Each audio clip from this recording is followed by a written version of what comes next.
तो welcome back again. चलिए दूसरा पार्ट शुरू करते हैं। और तो सर, आज ना हम बात करेंगे कि सर, ये जो पार्ट का सर मुद्दा है कि सर हम ट्रेडर्स को जो चैलेंजेस हो रहे हैं, क्या हो रहे हैं, क्या बेटर है, उस पर फाइंड आउट करेंगे।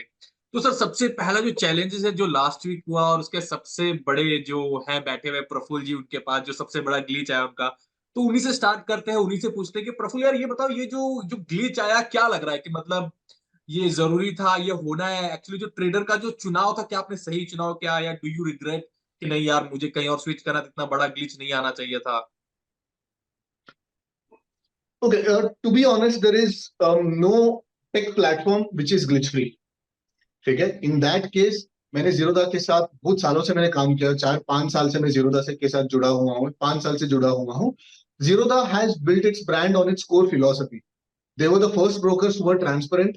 They were the first brokers who were clean, who were not into any shady stuff, because we know that broking business is one of the most shady things after banks. Bank जो shady बोला जाता है, उसके next उसका भाई है broking business. But Zerodha changed the entire paradigm. They brought in some sort of a sanity. They brought in some sort of a transparency. And lately, क्या हो रहा है? I'm not sure. Like this is kind of a hoax. कि Nitin Kamath has stopped looking after Zerodha, and it's his brother Nikhil Kamath who is looking after, and that's why the management is not taking care of it. And it might also be because of the reason that Mayank sir ने बताया कि option traders का इतना growth हो चुका है. It's like bottle नेक होता है जब भी मतलब फास्ट मूव्स आते हैं. वो ट्रैफिक इतना मतलब बॉटल नेक हो जाता है कि some people will start facing issues. I was one of the guys like who face the issue. जो 4 लाख जो गया, वो मेरा 2% है कैपिटल का. इट्स नॉट लाइक मेरा बहुत बड़ा हो गया and all that. And but I have I have submitted a claim for refund because आपकी वजह से हुआ है. मैंने पहले भी मेरा कुछ अपॉर्चुनिटी कॉस्ट हुआ था. Because of their glitches I was not able to trade. मेरे को अपॉर्चुनिटी सामने दिख रही है, बट मैं ऑर्डर्स एंटर नहीं कर पा. But I did not claim that. But this time I have made sure that I raise a ticket and I claim for some refund. Reason क्या है? 3 महीने से ये ग्लिचेस बार बार आ रहे हैं. And all the trader community, आप अगर Twitter पे एक्टिव है तो आप देखते रहेंगे कि we have constantly been nudging Zerodha. We have constantly been flagging all these issues. देखो ऐसे ऐसे issues आ रहे हैं, ध्यान दो ध्यान दो. But Zerodha kind of, I don't know, because of the change of management or because of they are like कौन केयर करेगा, like आप we are the top brokers, ऐसे air of superiority आ गया. I don't want to get into what it's going in their mind, but for some reason they didn't address the issues. So the question is, one of glitches are common. कभी कभार NSC के NSC बंद पड़ा है, right? One of glitches are common. अगर एक झटके में कोई ग्लिच आता है, तो we are not going to blame the broker और द प्लेटफॉर्म और द एक्सचेंज और something. It's kind of a uncertainty that we sign up as long as we are, I mean as soon as we are born. Correct, हम लोग मतलब कोई गलती नहीं, footpath पे चल रहा है, कोई ट्रक आके मेरे को टकरा गया. This is a risk that we sign up for living itself. तो वैसे भी मतलब we have signed up for lot of these risks, you know, written or unwritten. But even after constant nudging and flagging of these issues, if Zerodha is, uh, how do I put it, lethargic enough to not even give a damn about this is what kind of enraged a lot of traders, including me. So because of this reason, I've claimed a refund and they have taken the proofs, and we are in the middle of some sort of a settlement. It's not about the amount. Amount 4 lakh कुछ बड़ी बात नहीं. Okay? It's not a big amount. But it's to make sure that these guys take it seriously and these guys realize how big they are. They are one of the biggest traders. मतलब हजारों हजारों करोड़ रुपए लोगों का उनके पास पड़ा हुआ है. Probably Zerodha is probably bigger than 80% of the banks in the country. या हो सकता है. So they need to own that accountability. They need to be responsible enough to know that bro, लोगों की life savings, लोगों की families हमारे ऊपर पड़े हुए. We need to act a little bit responsible. तो मैंने जो रिफंड मांगा, इट्स नॉट बिकॉज हाँ मेरा लॉस हो गया है, it's not a big amount. But in order to make sure that they understand the seriousness and they understand the weight of the position that they carry in the public domain.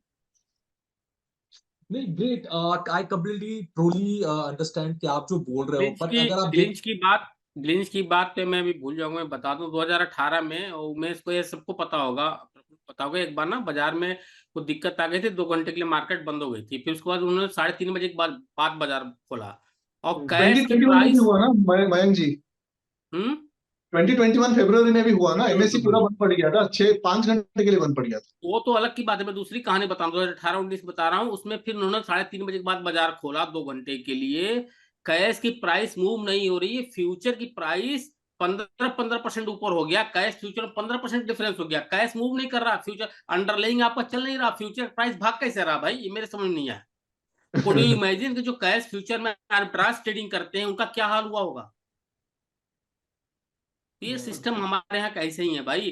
अब उसका आपको refund मिल जाए तो ठीक है, हम तो face करते रहते हैं 2-3 महीने, ब्रोकर के यहाँ कोई सॉफ्टवेयर में ग्लिच आ जाती है, इतने ट्रेडर बैठे हुए 5-7-10 लाख रुपए लग जाते हैं, ब्रोकर बुलाता है, मैं जी क्या करें, ये है वो हो गया, कॉफी पिलाया, मैं भी कहा छोड़ यार, चल चलाया, क्या करें। नहीं बट तो ये सर टेक मुद्दा ग्लिच ये तो होगी, क्योंकि ट्रेडर्स इतने ज्यादा हो गए क्वांटिटी में, सडन 3 साल में इतना ज्यादा ग्रोथ हो गया है कि वो अपने प्लेटफॉर्म को चला रहा है, जीरोधा या कोई भी ब्रोकर, यही बहुत बड़ी बात है। It's very challenge to manage. नहीं, अभी मार्केट में जो सबसे बड़ा रिस्क है ना, वो मतलब इवेंट का रिस्क नहीं है, वो कुछ बड़ा मतलब कांड का रिस्क नहीं है, कॉन्सेंट्रेशन रिस्क। मतलब पूरे बाजार प्रीमियम्स भी इतने कम हो गए और इतना ऑप्शन का वॉल्यूम आ गया है, सब लोग 2 या 3 स्ट्राइक पे बैठे हैं, पूरे के पूरे बाजार बैठा है। तो सडन एक 100 पॉइंट भी गिरेगा ना, सब लोग भागने को ट्राई करेंगे, एक ही दरवाजा बचा है, सबको एक ही दरवाजे से भागना है, बॉटल नेक हो जाती है, 90% लोगों को एग्जिट नहीं मिलने वाली। चोक हो जाता है। यस, चौक हो यस जाता है, वेरी बॉटल ट्रू नेक। Very true.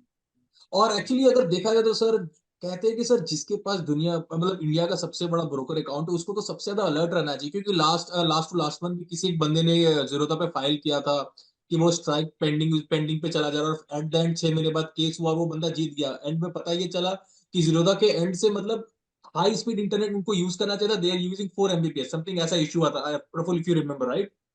सेंसेक्स का था वो, बेसिकली अडेप्टर इशू आ गया था। तो उन्होंने क्या किया था, जीरो था, उन्होंने ये किया था कि सेंसेक्स अभी अभी बेबी एक्सपायरी था, वो आके मतलब सिर्फ 1.5 महीना ही कुछ तो हुआ था, 6 या 7 एक्सपायरी तो हुए थे। एंड लोगों में भी डर था कि हाँ लिक्विडिटी कैसे रहेगी, मार्केट मेकर्स है कि नहीं, हमको अच्छा फिल्स मिलेगा कि नहीं, बिडास्क में बहुत ज्यादा इम्पैक्ट कॉस्ट तो नहीं आने वाला है। So the participation was kind of low. But last 2 expiry से क्या हो गया था, 2 बजे के बाद वो जो एक्सेलरेटेड टीटा डीके के लिए एंड हीरो जीरो ट्रेडर्स मतलब इसके लिए 2 बजे के बाद थोड़ा वॉल्यूम बढ़ गया। एंड पिछले हफ्ते क्या हुआ था, very few people, 10% of the traders को इशू आ गया था, बट उस दिन मार्केट ने बड़ा मूव नहीं किया था।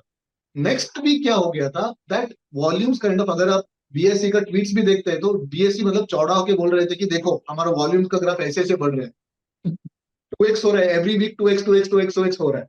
बट जीरो का क्या किया था, बेबी एक्सपायरी है, बड़ा लाइन क्यों लगा है, इतना वॉल्यूम्स नहीं आ रहा है, बट वॉल्यूम सर्च हो गई, बॉटल नेक हो गया, 50% ऑफ द लोगों को ऑर्डर्स जा ही नहीं रहा। बट जो बंदा थोड़ा दिमाग यूज करता है ना, उस दिन मार्केट नीचे गिर रहा था, सेंसेक्स नीचे गिर रहा था, उन्होंने क्या किया, एनएससी का लाइन ठीक था, निफ्टी में फ्यूचर शॉर्ट कर लिया, हेज डेल्टा हेज कर लिया उसमें। True but true. मैक्सिमम लोगों को क्या होता है, पैनिक सिचुएशन में दिमाग नहीं चलता। दिमाग नहीं चलता, यस यस। हाँ, वो लोग मतलब पैनिक होते थे, क्या करना है क्या करना है, उसको पता है कि भाई मेरा पुट ऑप्शन है, मेरा पुट साइड नोशनल एक्सपोजर है, नोशनल एक्सपोजर को मैच करो, निफ्टी का फ्यूचर ठोको। Very true very true. Mukesh, ये प्रॉब्लम तो ये जीरोधा का ही नहीं है। मैं 1995 से एनएससी में I was managing broking house.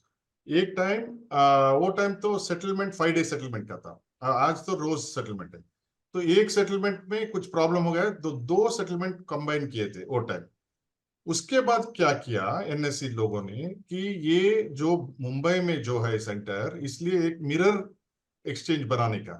तो हमने सजेशन दिए थे कि चेन्नई में बनाओ, वो पुणे में बना रहे थे, तो हमने बोला Pune is under earthquake region, तो चेन्नई में बने, वो मिरर साइट है अभी चेन्नई में।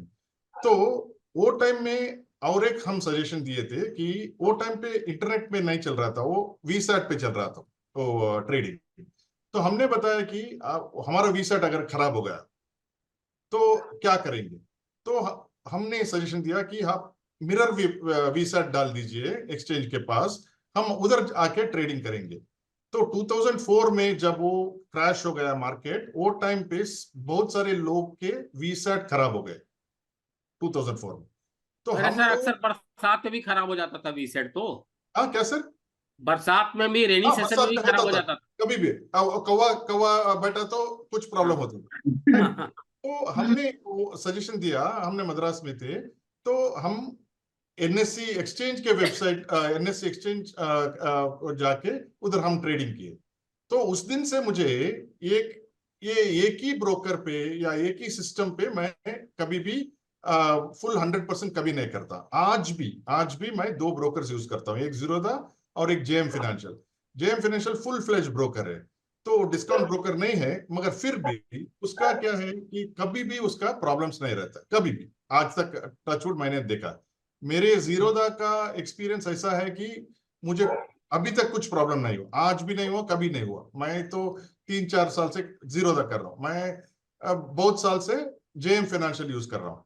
जेएम, एक ही प्रॉब्लम है कि जेएम फाइनेंशियल थोड़ा बहुत एक्सपेंसिव होता है जीरोधा कंपेयर किया तो, बट रिलायबिलिटी रहता है। तो ये भी सोच सकते हैं कि 2 टर्मिनल यूज करें, क्योंकि कभी कभी क्या होता है, स्पेशली यस्टरडे हमने 2 टर्मिनल यूज किए, एक जीरोधा और एक जेएम। हमारे पास एक्चुअली 4 ब्रोकर के टर्मिनल है, हम 2 ही यूज करते हैं, एक कोटक है और एक आईआईएफएल भी है। कोटक एंड आईआईएफएल हम यूज नहीं करते हैं, कभी कभी यूज करते हैं। मगर कल और आज हम 2 ब्रोकर का टर्मिनल यूज किए, एक तो जीरोधा और एक जेएम फाइनेंशियल।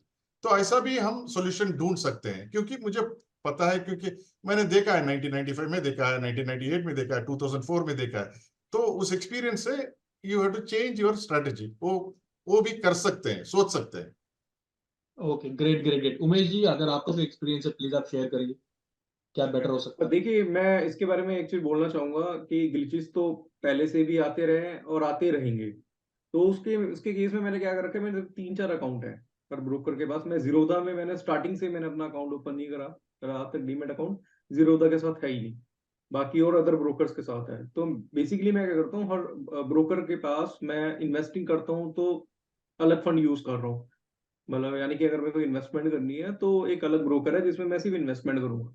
एक में ऑप्शन सेलिंग है, मतलब स्ट्रेटेजी बना के मैं काम करता हूँ, तो वो दूसरे ब्रोकर के साथ करता हूँ। और जब मुझे कुछ छेड़खानी करने का मन करता है कि भाई ऑप्शन बाय करना है, या मुझे कोई चार्ट पे कुछ ऐसा पैटर्न दिख गया है जिसमें मैं ऑप्शन बाय करूंगा, तो उसके लिए मेरे पास तीसरा अकाउंट है। कहने का मतलब ये है कि सारे ट्रेड्स मैं एक अकाउंट में नहीं करता। कई बार ऐसा हो जाता है कि मान लो किसी एक्सचेंज की तरफ से प्रॉब्लम है, तो चलो वो कुछ कर ही नहीं सकते, सबके साथ ही होगा वो। हाँ, पर्टिकुलर किसी ब्रोकर के साथ इश्यू चल रहा है तो फिर मैं वो थोड़ा बहुत अपनी शिफ्टिंग वगैरह दूसरे जो ब्रोकर है उनके साथ कर लेता हूँ। तो एज सच बहुत ज्यादा एज सच मैंने कोई प्रॉब्लम फेस तो नहीं करी है, बट हाँ बीच में ऐसा कुछ हुआ था, बट इतना ज्यादा कुछ मतलब उसको अवॉइड ही कर दिया बेसिकली। तो कहीं ना कहीं मोटा मोटा सारांश है कि भैया ब्रोकर के साथ भी डाइवर्सिफिकेशन कर लो। नहीं, उसके पीछे एक और रीजन है। एक एक चीज और बताऊं, शायद कोई डिस्कस नहीं किया है, मैं तो यहाँ पे बहुत देखा है दिल्ली में। जो इन सब, ये तो ग्लिचेज हैं 2 लाख 5 लाख वाले, ये कोई बड़ा चीज नहीं है। प्रफुल्ल ने जो वाइज रेस की, वो वाइज पैसे के लिए नहीं रेस की, कम से कम लोग अवेयर रहे इसलिए रेस किया, ठीक है। 2-4 लाख रुपए कोई बड़ी बात नहीं है। सबसे बड़ी समस्या ये है कि एक ब्रोकर के पास इतना बड़ा अकाउंट, इतने बड़े ट्रेडर्स का, इन्वेस्टर्स का पैसा होना, खुदा न खास्ता जब कारवी डूब सकता है या एनएफएस डूब सकता है, आप समझो बात को। 25 लाख रुपए से ज्यादा सेबी देगी नहीं, आप ये समझे रहो, आप ये अच्छी तरीके से। तो ये जो कंसर्न है, ये सबसे बड़ा कंसर्न है, आप समझिए बात। सो इसलिए भी डाइवर्सिफाई रखना बहुत जरूरी है। नहीं मयंक जी, इसमें ना बिकॉज लाइक जब सेबी ने ये मार्जिन को हटाया, वो 10x लेवरेज जो ब्रोकर्स ने दे रहे थे ना, 10x लेवरेज 100x लेवरेज तक दे रहे थे। आस्था करके ब्रोकर था, वो 40x लेवरेज दे रहा था एक्सपायरी के दिन। सो जब ये सेबी ने बोला कि लेवरेज पूरा बंद करेंगे, तो lot of traders were kind of angry. Probably like I was also not very happy with पूरा वर्ल्ड मार्केट्स में सब जगह लेवरेज चल रहा है, बट इंडिया मार्केट्स में क्यों लेवरेज नहीं चल रहा है। I think one of the best decisions that SEBI did was to remove the leverage. जो options है, they are themselves leveraged instruments. तो broker की तरफ से extra leverage मिलना जो SEBI ने बंद किया है, that kind of eliminates the probability of events like Kavi up to 95% का event मतलब हो जाता है। अगर आज leverage रहता 40x leverage या 20x leverage आज तक जैसे, आज कम से कम 50% brokers आज जाते आज का market में। So removing leverage was one of the probably the best decisions. I would never thought that I would be saying this, but removing the leverage was probably one of the best decisions SEBI ever took. Karvy जब collapse हुआ या IL&FS बना और भी तमाम, ये तो बहुत बड़ा नाम है। मैं दिल्ली में बहुत छोटे छोटे ब्रोकर में बता रहा हूँ जो कि कोलैप्स हो गए। कार्वी जब कोलैप्स हुआ तब ये ऑप्शन और सेलिंग वेलिंग का कॉन्सेप्ट नहीं था, 2020 से ज्यादातर पॉपुलराइज हो गया ना। तो वो जो कोलैप्स होने का जो कॉन्सेप्ट है ना, वो एक्चुअली मिसमैनेजमेंट की वजह से है। आप समझ रहे हो हाँ बात को? कार्वी जैसा ब्रोकर कोलैप्स हो गया, आप समझ, IL&FS जैसी कंपनी कोलैप्स हो गई। तो सवाल उसका नहीं है, सवाल ये है कि आप अपने, अगर किसी के पास 2-5 लाख रुपए 10 लाख रुपए, दिस इज नॉट इशू। लेकिन किसी ब्रोकर के पास 5 करोड़ 10 करोड़ रुपए पड़े हुए, 15 करोड़ रुपए पड़े हुए एक ब्रोकर के पास, वो बहुत बिग कंसर्न है। मैं इसमें ये सर नहीं एक बोल चीज रहा मैं हो सकता है 100 साल तक जीरोधा चले, मैं जीरोधा की बात नहीं कर रहा, मैं किसी भी ब्रोकर की बात कर रहा हूं कि ये बहुत बड़ा कंसर्न है। इसीलिए आप अपनी पैसे को मल्टीपल ब्रोकर के पास रखो, जिससे कि आपका पैसा डाइवर्सिफाई रहे। और चूंकि ब्रोकरेज के चक्कर में लोग डिस्काउंट ब्रोकर के यहाँ जा रहे हैं क्योंकि ट्रेडिंग करते हैं, वॉल्यूम ज्यादा जनरेट होता है। अदरवाइज बैंकिंग ब्रोकर से अच्छा तो कुछ है ही नहीं। राइट। अगर इन्वेस्टमेंट है तो वो बैंकिंग ब्रोकर के थ्रू करिए, और अगर ट्रेडिंग करना है तो आप डिफरेंट डिफरेंट ब्रोकर के थ्रू अपना आप जो है वो पोर्टफोलियो को डिवाइड कर लिए, 2-3 टर्मिनल पे करिए, जिससे कि कम से कम आपका कैप, जो ट्रेडिंग में लॉस प्रॉफिट जो होते रहता हो तो अलग चीज है, लेकिन आपका कैपिटल किसी ब्रोकर की गलती की वजह से पूरा खत्म हो जाए। आपका 5 करोड़ रुपए 10 करोड़ रुपए पड़ा हुआ है, NSE 25 लाख रुपए देगी, क्या होगा आपका, बताइए? Very so true very true. ये बिगेस्ट कंसर्न है। दिल्ली में तो कम से कम 20 ब्रोकर दिल्ली गुड़गांव में मिला करके कोलैप्स हो गए। टीवी पे खूब बड़े बड़े ऐड दिया करते थे, बहुत सारे ब्रोकर्स हैं।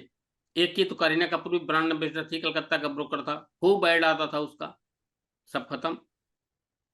सो ये बहुत बिग कंसर्न है। ये आज से मैं नहीं, मैं तो 2015-16 से 17 से ही इस चीज को, जब डिस्काउंट ब्रोकिंग कॉन्सेप्ट जब बढ़ा तो वो तब से मैं इस चीज को पॉइंट आउट कर रहा हूँ। लेकिन अभी लोग एक्चुअल में क्या है ना कि अभी दुनिया देखे नहीं है, प्रॉब्लम ये है, ठीक है ना?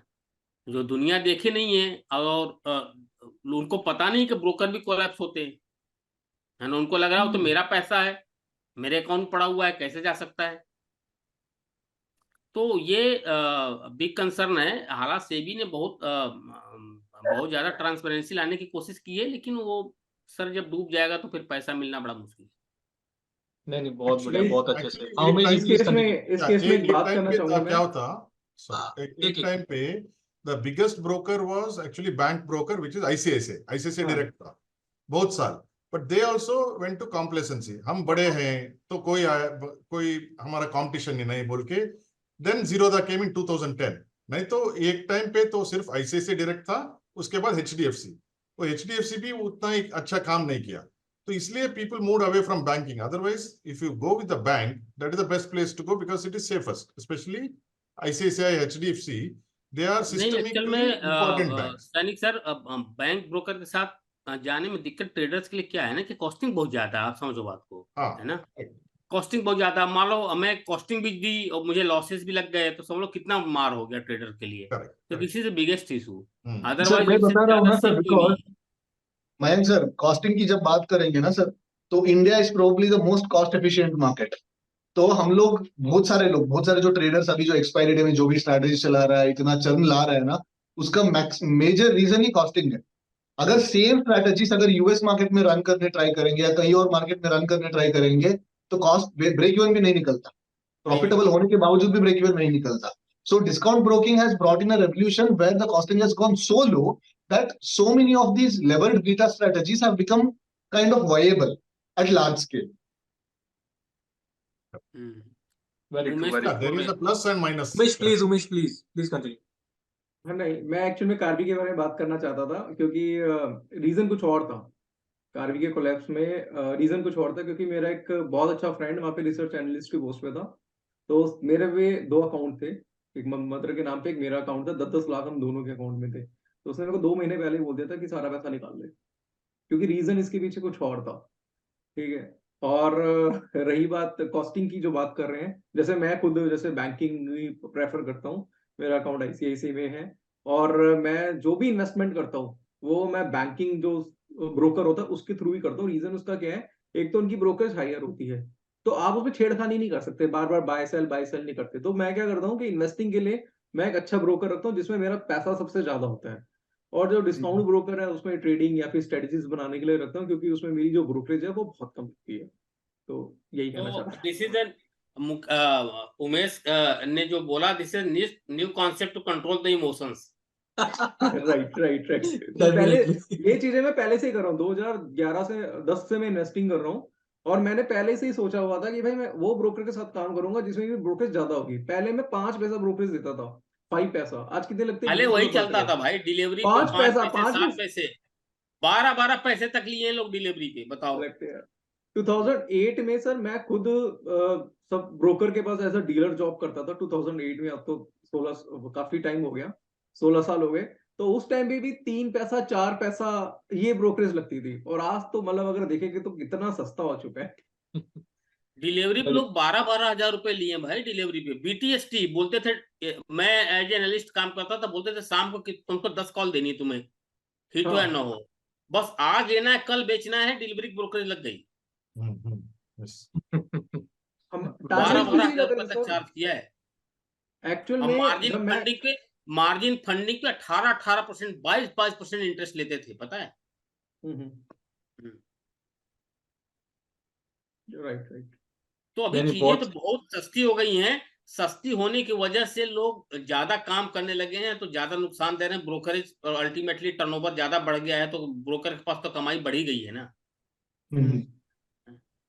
नहीं नहीं, ब्रोकर ग्रेट की ग्रेट, कमाई तो वंडरफुल बढ़ ही रही है, वंडरफुल। इतने सस्ता होने के बावजूद भी।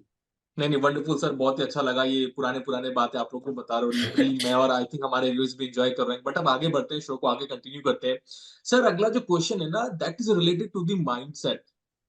हम सबको पता है वी आर इन ट्रेडिंग यार, माइंडसेट का ठंडा होना कितना जरूरी है जब आप मार्केट में बैठते हो। लेकिन उसको हिट करने वाला जो पोर्शन साइजिंग होता है, मुझे ये जानना है कि sir how portion sizing impact your mindset, और पोर्शन साइजिंग आप कैसे लेते हो, किस सिचुएशन में लेते हो, और माइंडसेट को इम्पैक्ट नहीं करने देते हो, इसके बारे में मैं सर आपसे शुरू करें। यार मेरा, अगर मेरे से पूछोगे ना, तो मैंने बहुत एक्सपायरियां करोड़ों करोड़ों की काटी, लॉसेस भी करोड़ों करोड़ों की एक्सपायरियों में हुए हैं। मेरा अपना जो तजुर्बा रहा है वो ये रहा है कि पोजीशन साइजिंग ना 90% रोल प्ले करता है आपके प्रॉफिट और लॉस में। अगर वो ग्रीड पोजीशन साइजिंग को ही तो बढ़ाता है, आप समझो बात को। सो उसको समझना बहुत जरूरी है। सी मार्केट में यार, यहाँ सब एक्सपीरियंस ट्रेडर बैठे हुए हैं, सबको 15-15 साल 20-20 साल का, सैनिक सर को 30-30 साल का एक्सपीरियंस है। अब बाजार में पैसा कमाने का कोई एक फार्मूला थोड़ी है भाई, कोई एक फार्मूला किसी के पास नहीं है पूरी दुनिया में। पढ़ते रहो जिंदगी भर। डॉक्टर है, उसके केबिन में जाते हुए मोटी मोटी किताबें मिलती है, सुप्रीम कोर्ट के वकील के पास चले जाओ अभी, देखो कितनी मोटी मोटी किताबें लेकर बैठा हुआ है यार। तो ये कंटिन्यूअस लर्निंग का प्रोसेस है। अपने आप को ना इमोशन, ऐसा नहीं कि 2 दिन किताब पढ़ ली ट्रेडिंग साइकोलॉजी किताब का, इमोशन कंट्रोल में आ गया, अब आपको लॉस ही नहीं होगा, आप बिल्कुल आप पोजीशन साइजिंग कंट्रोल में रखोगे, ग्रीड फियर नहीं आएगा, फिर आएगा नेक्स्ट डे फिर आ जाएगा। So it's a continuous process. आपको टॉप क्लास के ट्रेडर्स के बुक्स, उनके इंटरव्यूज, मार्केट विजार्ड की सीरीज आपको कंटिन्यूअस बेसिस पढ़नी पड़ेगी। मयंक सर, मैं ये हमेशा मतलब मैं लोगों को यही बोलता हूँ कि the only edge in the market is truly realizing and accepting that there is no permanent edge. कोई परमानेंट एज नहीं है बाजार में, और अगर कोई हम लोग वो परमानेंट ट्रूली एज नहीं। एक्सेप्ट कर लिए, अगर उस चीज को ट्रूली एक्सेप्ट कर लिए, तो then we are on the path of evolution, adapt सी करते जाएंगे हम लोग। सी क्या है कि दुनिया में यार, अगर ये परमानेंट हो जाए ना, तो ये जो बड़ी बड़ी एचएफटी फर्म की मैं बात कर रहा हूँ ना, नए नए स्ट्रेटजी, नए नए सॉफ्टवेयर, नए नए, हमेशा इंजीनियर इतने महंगे महंगे क्यों रखते हैं? क्योंकि स्ट्रेटजी को ऑप्टिमाइज करते रहते हैं, हर 3-3 महीने पर ऑप्टिमाइजेशन होते रहता है उनके स्ट्रेटजी का। आप समझो बात को, अपने आप को ऑप्टिमाइज नहीं करोगे तो कैसे काम चलेगा? करेक्ट। बाजार में पैसा तो लगेगा सर, सबको लगता है, लगेगा ही लगेगा। बस आप अपने मीन्स को, अपने जो नीड्स है उसको कितना लिमिट में रखे हो, वो डिपेंड करता है। अभी ट्रेडर्स क्या है, पैसा मान लो फ्लूक से आ गया तो उनके पास वो घर रिनोवेट करवाना, बड़ी बड़ी गाड़ियां लेना, फिर अगले दिन ऑप्शन 2 रुपए वाली 200 रुपए हो गई, फिर वो गाड़ी बेचने पे लगे हुए हैं ओला पे, ओएलएक्स पे हैं। तो ये सब चीजें, सो मनी मैनेजमेंट भी बड़ा जरूरी होता है लाइफ में ना। और शेयर बाजार में काम करके यार, इस बाजार से ना आप कुछ भी पालने की जरूरत नहीं है, आप ये समझो बात को, ये बहुत ही डेंजरस इंस्ट्रूमेंट है। यहाँ पे जो भी करना है EMI फ्री करना है। इसके कमाई के बेस पे आप अगर आप लोन ले रहे हो या एंटिसिपेट कर रहे हो तो आपसे बड़ा मूर्ख कोई नहीं है बाजार में। Very true. सो और जो पैसा आ जाए उसे रियलाइज कर लो। होता क्या है, जैसे मान लो मैंने 1 करोड़ लगाया, अब 1 करोड़ से मान लो सिर्फ 40 लाख रुपए कमाया मैं, ठीक है, 1 साल में। अब 40 लाख रुपए में से 20 लाख रुपए किसी भी सूरत में मुझे निकाल के किसी फिक्स इनकम में या म्यूचुअल फंड में या स्टॉक्स में डालना ही डालना चाहिए। वो 1.5 करोड़ तो छोड़ो, फिर वो रिलेटिव को अपना सीट दिखा करके 3 करोड़ उनसे ले आते हैं, फिर पता चला 1.5 करोड़ जो कमाया वो भी चला गया, जो रिलेटिव लेके आया वो भी चला गया। सो कोई ये प्रोसेस यार, कोई कोई सिंगल फार्मूला नहीं है इस चीज का सक्सेस होने के लिए। Lots of things will be involve, ठीक है ना, बहुत सारी चीजें इन्वॉल्व होंगी तब जाकर के चीजें आगे बढ़ती हैं। और मैंने एक चीज देखा बाजार में, जो मुझे पर्सनली, मैं किसी पे कमेंट नहीं करूंगा, कि अगर आप ऑप्शन में काम कर रहे हो तो जिसे प्रफुल्ल कर रहे हैं इस टाइप और जो तमाम स्ट्रेटजीज हैं उस पर 2%, 2.5%, 1.5% के लिए अगर आप काम करें तो ठीक हो, वो भी प्रॉपर एल्गो बना करके। ये फ्राइडे, थर्सडे, फ्राइडे को टर्मिनल बैठ करके सिंगल साइड स्ट्रेडल खेलना और स्ट्रेडल बनाना, ये सब चीजें यार, ये प्रोसेस नहीं है। ये तो प्योर गैम्बल है भाई, सब प्योर गैम्बल है।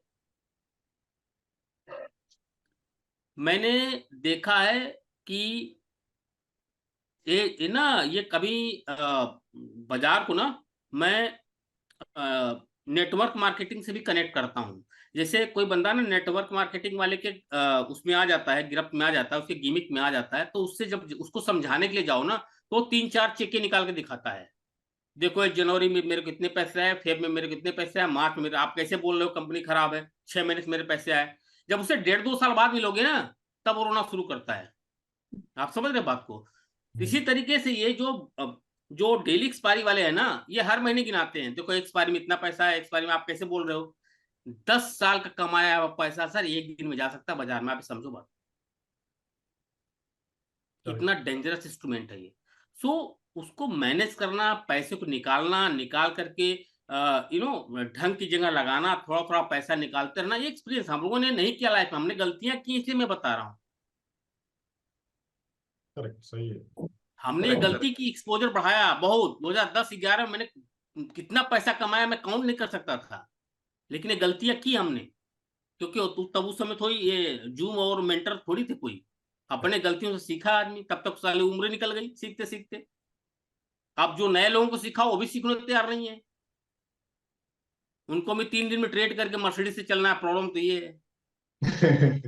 तो ये यार, ये कोई पर्टिकुलर कॉन्सेप्ट नहीं है बाजार में ना। बाजार एक एक व्यवसाय है, एक प्रोफेशन है, आप समझिए बात को, इसको प्रोफेशन की तरह ही लीजिए। अभी जैसे मान लो उमेश है, ट्रेनर है, या कोई भी ट्रेनर है जो ट्रेनिंग देता है। अब मान लो इसको लगता है कि मैं ना आई एम सक्सेसफुल, मैं 20 साल से हूँ यार, मेरी अपनी एक थीम है, मैं 2 लाख रुपए से ज्यादा कम किसी से लूंगा नहीं पढ़ाने का, सिंपल सी बात है, ठीक है। माल तो 10 लाख के वेन थार, अब तो 1 करोड़ का माल बेचता है, अब तो मर गया वेन थार, ठीक है। सो अब ट्रेडर क्या बोलेगा, ट्रेडर बोलता है कि जी ना, मैं आपका कोर्स महंगा है, पहले ना कमा लेता हूं फिर आपके यहाँ करने आता हूं। भाई जब तू कमा ही लेगा तो ये करने की जरूरत क्या है। पहली चीज, मेडिकल की पढ़ाई करते हैं लोग तो कोचिंग वालों को देते हैं लाखों रुपए, उसके बाद मेडिकल की पढ़ाई के लिए देते हैं लाखों रुपए, ठीक है। उसके बाद क्या है, मैक्स में जाकर के दिन 18 घंटे खटते हैं, ठीक है, तब उनको 30,000, 40,000 मिलता है, 50,000 मिलता है। 50 साल की उम्र जाते जाते तब उनकी प्रैक्टिस जमती है, तब जाकर उनको अगर कुछ कर लिए तो कर लिए। लेकिन बाजार में वही डॉक्टर जो उस प्रोसेस से 15 साल में शायद 5 लाख रुपए महीने भी नहीं कमा रहा होगा, 15-20 साल लगाने के बाद, ठीक है, लेकिन वही डॉक्टर इस प्रोफेशन में आ रहा है ट्रेडिंग में, उसे कल ही पैसा चाहिए। I have seen, I receive so many calls in Delhi. कई डॉक्टर्स का मेरे पास फोन आया कि सर मैं तो ये कर रहा हूँ, वो कर रहा हूँ, वो कर रहा हूँ, 55 साल 58 साल की एज हो गई है। और मैं ये सोचता हूँ कि यार ये आदमी पिछले 22-25-30 साल से प्रैक्टिस कर रहा, मतलब प्रोफेशन में है, और उसमें ये कुछ नहीं कर पाया, ठीक है, इस प्रोफेशन में आकर के 3 दिन में अरबपति बनना चाहता है यार, कैसे पॉसिबल है भाई। तो इस चीज को समझना पड़ेगा कि ये एक व्यवसाय है, जैसे सारे व्यवसाय का प्रोसेस होते हैं, इसका भी सेम वही प्रोसेस। ये खाली दिखता है कि हाँ बस जल्दी जल्दी जल्दी जल्दी हो जाए, ऐसा कुछ होता नहीं है। तो ये लोगों को समझना पड़ेगा, और पोजीशन साइजिंग बहुत बड़ा रोल प्ले करता है। ये आप मान के लिए कि उसके बिना कुछ होना ही नहीं है। ये इमोशन से ग्रीड का कॉन्सेप्ट क्या है? इमोशंस और ग्रीड, जब ग्रीड पढ़ते हो तो 2 लॉट आपको खेलना चाहिए, 5 लॉट डाल देते हो, वो पोजीशन साइजिंग बढ़ गई आपकी। कमाया आपने 2 लॉट में, नुकसान आप 5 लॉट पे दे रहे हो। तो बहुत सारी चीजें हैं जो, और ये होता है, अभी भी मेरे साथ भी होता है। ये बहुत मुश्किल है कंट्रोल करना, बहुत मुश्किल है। उसके लिए लॉट्स ऑफ प्रोसेस हैं। शायद मुझे लगता है कि 15 करोड़ अगर डीमेट अकाउंट है ना, तो 2000 लोग भी इस प्रोसेस को नहीं जानते होंगे। गारंटेड इन्वेस्टर को छोड़ दो, मैं ट्रेडर की बात कर रहा हूँ, जो डिस्क्रिशनरी ट्रेडिंग कर रहे हैं, मैं उनकी बात कर रहा हूँ। डॉक्टर वेन थार्प 3 दिन का सुपर ट्रेडर प्रोग्राम करवाता था सर, 1 करोड़ पे फीस लेता था, पता है? वो क्या कोई नाम स्ट्रेटजी बताया? नहीं बताता। क्या डॉक्टर नाम वेन बताया? थार्प, वैन के था। डॉक्टर वेन थार्प, कौन सा? क्या? Van Tharp, VANTHARP। Okay okay okay.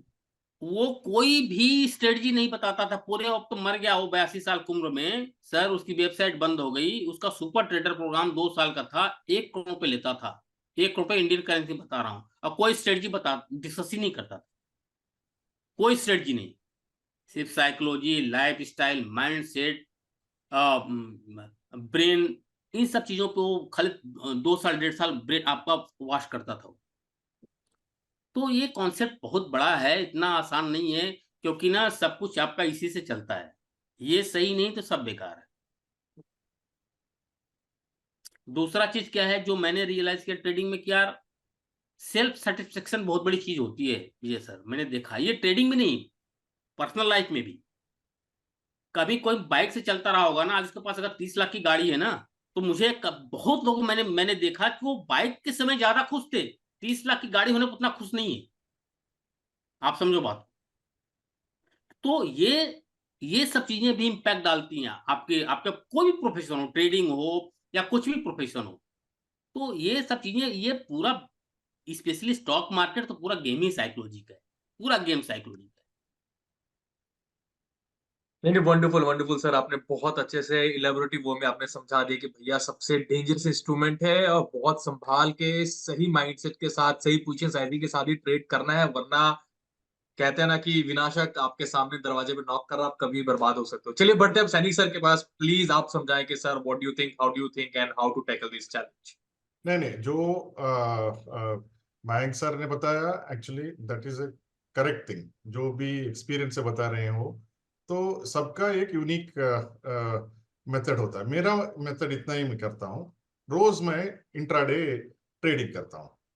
तो मैं 10 स्टॉक सेलेक्ट करता हूँ, तो 10 स्टॉक्स में मैं 10% डालता हूँ, और उसमें मेरा first trade will be 50% and second trade will be another 50%। अभी ऐसा हो सकता है कि पहला ट्रेड सक्सेसफुल हो जाए तो मेरा सेकेंड ट्रेड नहीं होता है उस वही स्टॉक पे। तो ऐसा I do position sizing and also my management. First I split into 10 because I am taking 10 stocks. उसके बाद आई स्प्लिट इनटू 2। सो कोई बोलता है सर आपने पहले if you buy one share why can't you buy full quantity. अगर मैंने full quantity सोचा तो मैं सोच रहा हूं कि मैं ही भगवान हूं, क्योंकि जब मैं परचेज करूंगा नीचे नहीं आ सकता है। ऐसा कैसा हो सकता है? Then what happens, you will put stop loss, और स्टॉप लॉस ट्रिगर होके ऊपर जाएगा। तो मैं कभी भी ऐसा सोचता हूं कि मैं जो मेरा पहला ट्रेड रहता है वो गलत होगा, it will go into loss. तो इसलिए I have backup, I put backup everywhere, having 2 brokers backup. इधर भी ट्रेड में भी मैंने और एक बैकअप डालता हूं, फर्स्ट सपोर्ट सेकंड सपोर्ट, उसके बाद ही मैं वो उसमें घुसता हूं। सो ऐसे 10 stocks every day, I do only 10 stocks, I don't do more than 15 stocks at any time, but 10 उसमें आई डू 50-50। अगर नीचे नहीं आए तो रहने दो, एक तो आ गया ना 50। तो ऐसे ही I am satisfied with that. What Mayank sir says, at the end of the day हमको सेटिस्फेक्शन चाहिए, एक मेथड चाहिए। मैं ये मेथड यूज करता हूं। मैंने ये भी अभी लास्ट 2 इयर्स में सीखा हूं। मैं बोलता हूँ, मैं पहले ऐसे ही पूरा बुलेट्स एक ही टाइम डालता था, क्योंकि मुझे अब सब कुछ मालूम है। इतना मार मार के मैंने मार्केट ने इतना मारा, even after 30 years it is beaten. So मैंने सोचा ये करूंगा तो थोड़ा बहुत सेफ्टी हो जाएगा, तो this is my strategy. Take 10 stocks, take 50% in the first, then buy again. If you're selling again, the same thing, upper level you sell. That is how I manage. Wonderful wonderful, बहुत ही लाजवाब technique आप use कर रहे हो। उमेश जी, अगर अब आपकी बारी है, जरा सा आप भी विचार प्रकट करें। इस बारे में सर सर, साइकोलॉजी को कैसे इम्पैक्ट करता है position sizing? How do you tackle and what do you do? आप कैसे करते देखो साइकोलॉजी, मैं थोड़ा सा अपने बारे में बताता हूँ। मैं थोड़ा अलग तरीके से चलता हूँ। साइकोलॉजी तो देखो मैटर करती है, क्योंकि आप कुछ भी सीख लो, आप टेक्निकल सीख लो, आप फंडामेंटल सीख लो, जब तक आप अपने ऊपर काम नहीं करोगे तो सारे एनालिसिस, सारी चीजें व्यर्थ है। कई लोग बोलते हैं ना, मैं किस चीज पे काम करूं, मैं टेक्निकल्स पे काम करूं, मैं फंडामेंटल अच्छा कर लूं, मैं ऑप्शंस बहुत अच्छा कर लूं। हम सिर्फ एक ही बोलते हैं, भाई अपने माइंडसेट पे आप काम कर लो। आपको अपने ऊपर कंट्रोल बहुत अच्छी तरीके से होना चाहिए। तो साइकोलॉजी मैटर करती है। लास्ट टाइम भी हमने बोला था कि मान लो कि एक क्रिकेट का मैच है, ठीक है, बॉलर सोचता है कि बैट्समैन को आउट करूंगा। बैट्समैन उसके शुरू की 2 बॉलों पे छक्के मार देता है, तो बॉलर तो आउट करने की भूल ही जाता है। वो सोचता है भगवान अगली बॉल पे छक्का ना पड़े, क्योंकि बैट्समैन ने बॉलर की आउट करने की साइकोलॉजी को चेंज कर दिया। तो बाजार में भी यही होता है, लोग आते हैं कि आज 5,000 कमा लूंगा, 10,000 कमा लूंगा, एक दो स्टॉप लॉस कट जाते हैं, तो वो क्या करते हैं, जो लॉस हुआ है वो लॉस को कवर करने की कोशिश करते हैं। क्योंकि मैं काफी टाइम से ट्रेड कर रहा हूँ, तो बाजार में बहुत बार फटके पड़े हैं, बहुत बार लॉस हुआ है, बड़ा लॉस हुआ है। कई बार हल्का सा एंजाइटी भी होगी, स्ट्रेस में भी आ जाते हैं, हल्का हल्का सा डिप्रेशन भी आ जाता है, ये सारी चीजें होती है। बट मैंने जो अपने ऊपर काम करा है वो ये है कि कभी भी लॉस को कवर करने की कोशिश नहीं करनी। आप आए हो प्रॉफिट करने, तो आप प्रॉफिट ही करो, चाहे स्ट्रेटेजी कोई भी हो सकती है, चाहे आप कोई भी स्ट्रेटेजी पे काम करो, आप इन्वेस्टिंग कर रहे हो, आप ट्रेडिंग कर रहे हो, आप बीटीएस टीएसटीबीटी या कोई भी आपका स्टाइल हो। तो मेरे हिसाब से अपने ऊपर काम करने की जरूरत है, और बाजार से मतलब आप जो भी है, जो भी काम कर रहे हो, मतलब कोशिश करो कि अगर आपका स्टॉप लॉस कट रहा है, जैसे मैं जो भी ट्रेड बनाता हूँ तो मैं स्टॉप लॉस जरूर रखता हूँ उसमें। मतलब कुछ भी हो, मैं स्टॉप लॉस जरूर रखूंगा। अगर मैं ऑप्शन की नेकेड बाइंग भी कर रहा हूँ, काफी लोग बोलते हैं कि भाई ऑप्शन बाय करना मतलब रिस्क है। मैं कहता हूँ रिस्क है, बट मेरे को अगर स्ट्रेटेजी के हिसाब से चलो, क्योंकि ऑप्शन बाइंग में भी बहुत सारी स्ट्रेटेजीज होती हैं जो आप यूज कर सकते हो। नेकेड में टेक्निकल की स्ट्रेटेजीज होती हैं कि आप कैसे स्टॉप लॉस मेंटेन करके चलते हो। अभी रिसेंटली मैं बताऊंगा कि मैंने एक सीरीज स्टार्ट करी थी यूट्यूब पे 50,000 रुपए से। मैंने बताया था कि 50,000 से कैसे काम करेंगे, हालांकि मैं मानता हूँ कि वो गलत है कहीं ना कहीं, बट ठीक है, 50,000 की सीरीज स्टार्ट करी, 1.5 महीने में 4.25 लाख रुपए कर दिए थे उसे। बिल्कुल डेली प्रॉफिट दिखाता था, ये प्रॉफिट हुआ, ये लॉस हुआ। बट मेरे को एक टाइम रियलाइज हुआ कि यार ये चीजें नहीं करनी चाहिए। उसके बाद मेरे को 50-60 हजार का नुकसान हो गया, कुछ इतने का नुकसान हुआ। मैंने क्या करा, सारा पैसा विड्रॉ कर दिया, अपने पास रख लिया, क्योंकि मुझे पता था कि अब ना मैं क्या करूंगा, कि मुझे लग रहा है कि अब ये लॉस होना स्टार्ट हुआ है, हो सकता है कि ये सारा पैसा ना चले जाए। क्योंकि क्या होता है कि मैं मतलब जो मैंने नोटिस करा है कि जब आप ऑप्शन बाइंग कर रहे हो, चलो हम ऑप्शन बाइंग की बात करते हैं, तो आप क्या करते हो कि हर टाइम पे आपको लगता है कि कोई ना कोई ट्रेड मेरा होना चाहिए। सुबह उठे आप सोचते हो कि यार कोई ना कोई मेरा ट्रेड होना चाहिए। तो जब आप कर रहे होते हो, ट्रेड कर रहे होते हो, आपने पैसा बना लिया होता है, तो आपकी ना सोच अलग हो जाती है। आप सोचते हो कि यार पैटर्न बना है नहीं बना है, मेरे को ट्रेड करना ही करना है। पर जहां लॉस होने लगा, आप मैंने क्या करा, सारा पैसा विड्रॉ कर लिया, और अब वही इन्वेस्टिंग और थोड़ी बहुत स्ट्रेटेजीज वगैरह पे काम करने लगा। तो मेरा तो यही स्टाइल है, मैं तो इसी स्टाइल से करता हूँ। वंडरफुल वंडरफुल, नहीं बहुत बढ़िया। Now Praful, it's your turn. तो पोजीशन साइजिंग के बारे में ना मेरा कुछ डिफरेंट चीज है, because like I have seen the entire spectrum of traders who size it in a most conservative way and who size it at 1 केली, फुल केली, वो जो केली क्राइटेरिया सुने रहेंगे ना, तो like how to position size yourself करके। तो I know people like who trade at 1 Kelly. तो उनके पास क्या है, उनके पास एक जॉब है and they have made algorithms. वो लोग कैसे करते हैं, केली ट्रेड करते हैं, मतलब उनका मैक्स लेवरेज पे मैक्स साइज ट्रेड होता है। दिन में वो लोग 10% लॉस लेने के लिए भी तैयार है पूरा कैपिटल का, and they make north of 400-500% per year. And I know them personally, इसलिए मैं बोल रहा हूँ। And then there are people who don't want to take even 0.5% risk in a single day.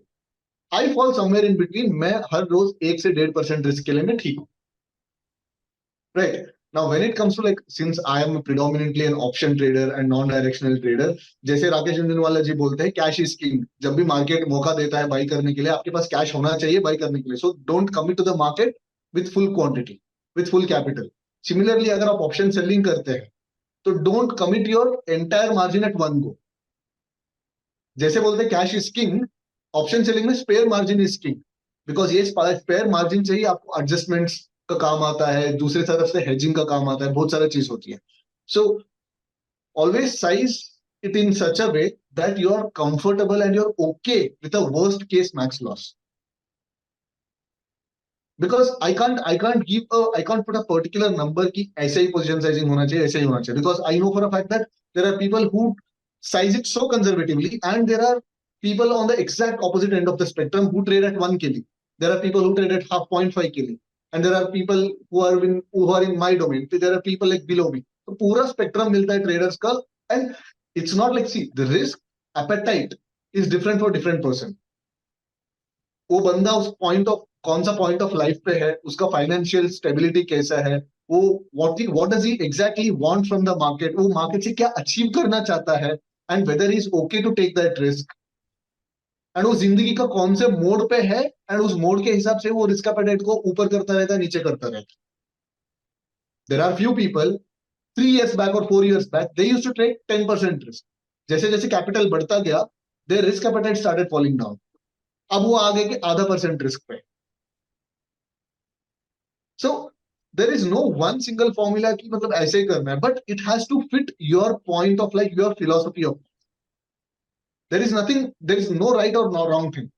हम लोग हेज फंड मैनेजर्स को, बड़े बड़े हेज फंड मैनेजर्स को 20-20 साल तक मार्केट ने पूजा है, कहीं भाई ये बहुत बढ़िया बंदा है, बट अगले 1 या 2 दिन में वो बंदा रोड पे है. बिल्कुल. There is no one right thing or wrong thing. So it all depends on like your philosophy of life, at what point of life you are in. तो मैं ये बोलना चाहता हूँ. तो But again, ओवरऑल हाँ कोई बोल रहा था क्या? हाँ, again like make sure that जो फाइनेंशियल रूइन होने वाला है ट्रेडिंग से, it should not disrupt your personal life. तो make sure that you are okay and you have completely accepted. When I say accepted, 2 चीज होती है. एक, सरफेस लेवल पे अंडरस्टैंड करना, मतलब मैं समझता हूं कि आज मेरा 10% लॉस हो सकता है. This is completely different than truly accepting that हाँ I am okay with 10% loss. So size your position in which your max loss is acceptable at a deeper level. मैं ये बोलना चाहता हूँ. Okay, great. तो ओवरऑल सारांश ये है कि अगर पोजीशन साइजिंग को मद्देनजर रखते हुए अगर आप ट्रेड लेते हो और अगर आपको पता है कि आपका रिस्क कितना है, आपका एपेटाइट कैसा है, तो definitely you can be a good trader, आप अच्छे ट्रेड कर सकते हो.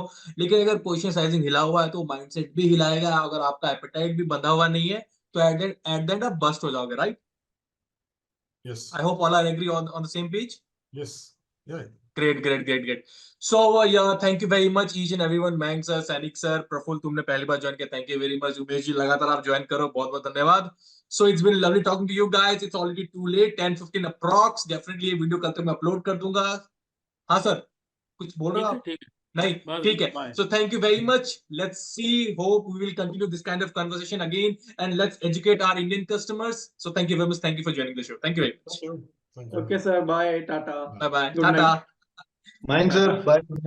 Sainik sir, bye. Umesh, Bye. bye bro. Bye. Bye bye.